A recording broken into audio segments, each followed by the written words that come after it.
Hey, what's up? I got this glide gear jib, which is actually it's a pretty cool thing. One of the things I was noticing is it's a little bit rickety, and so I thought I might try to improve this a little bit.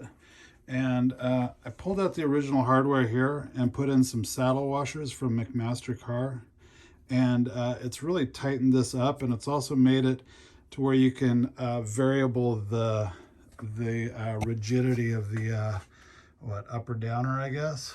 So it's just a lot more smooth and a lot less wiggly. I've got this on a tripod, which I think it's probably going to be better on a C stand.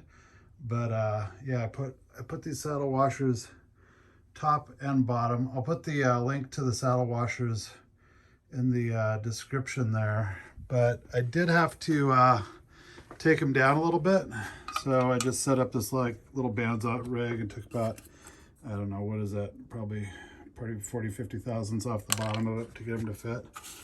But anyway, it's really kind of tightened up this operation. I think what I'm going to do next is put handles on these things, because I think it's going to be to where you can adjust the tension on it, and maybe even, depending on the weight of your rig, maybe lock it into place, like over your subject or whatever. But anyway, hope this helps somebody. Glide gear jib, other than this, has been it's been a pretty nice thing. I haven't decided if I'm going to do the same thing up here yet.